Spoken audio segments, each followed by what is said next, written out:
করবার জন্য। একটা বিষয় দিয়ে আমি কথাটা শুরু করতে চাই, সেটা হচ্ছে যে আমরা অগ্রাধিকার কোনটিকে দেব?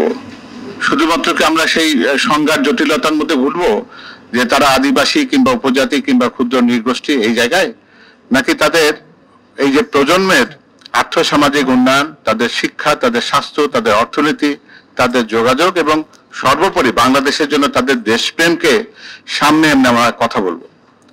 আমরা কিন্তু বরাবরই লক্ষ্য করছি একটা জিনিস, এই গোষ্ঠীগুলো বা ওই তেমনি আন্তর্জাতিক পর্যায়ে আমরা লক্ষ্য করি যে তাদেরকে এই আন্তর্জাতিক ইন্টেলেকচুয়াল সোসাইটি তাদের সান্ধ্য বৈঠকের একটি চমৎকার উপজীব্য বা আলোচনা জায়গায় নিতে চান।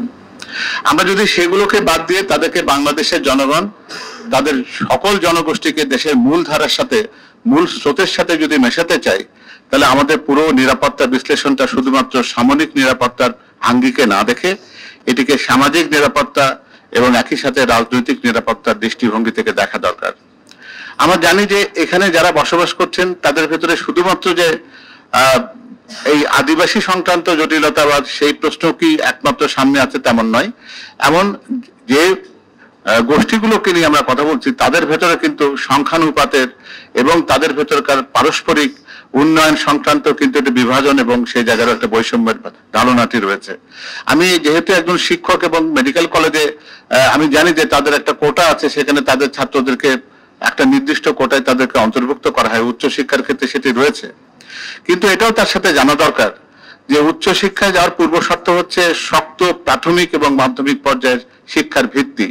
কিন্তু আমরা কি সত্যি সত্যি সেই জায়গাগুলোতে কাজ করেছি? সেটা যদি না হয় তাহলে আমরা একটা বিশেষ গোষ্ঠীর কথা বলছি, তারা সংখ্যাধিক্যের কারণে তারা উচ্চতর জায়গা পাচ্ছে বা সম্মানজনক জায়গায় বেশি যাচ্ছে, অন্যদের জন্য সেই জায়গাটি নেই। তাহলে সেই প্রশ্নটির সমাধানের পথ কিন্তু আমাদের খোঁজা দরকার এবং সেটি করতে গেলে আমাকে সামগ্রিকভাবে কিন্তু পুরো সমস্যার সমাধান করতে হবে।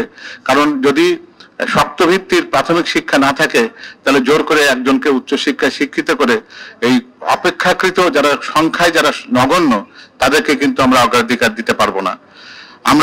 আমি কথাটাকে আরো সংক্ষিপ্ত করি, শেষ করি, কারণ অনেকেই কথা বলবেন।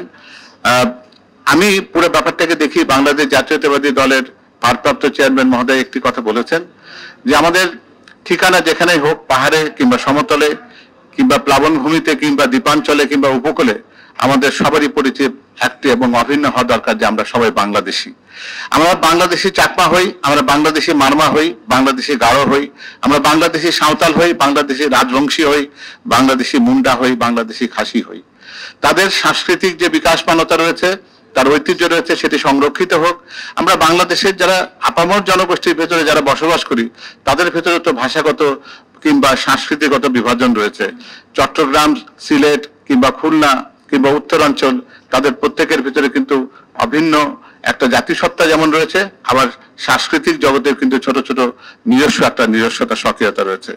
তো আমি এই কথা বলে শেষ করি যে আমরা সমাধানের যত গভীরে যাওয়ার চেষ্টা করব, সেখানে একটি জিনিসই প্রকৃতপক্ষে সামনে এসে দাঁড়াবে, সেটা হচ্ছে তাদের কথা শোনা, তাদের সাথে আন্তরিকভাবে মিশবার চেষ্টা করা, শক্তি দিয়ে নয় বরং ভালোবাসা দিয়ে তাদের সবাইকে যদি আমরা বাংলাদেশি জাতীয়তাবাদের আদর্শের সাথে যদি একখানে আনতে পারি, তাদের সংস্কৃতিকে যদি রক্ষা করি, তাহলেই প্রকৃত সমাধান হবে। ধন্যবাদ সবাইকে।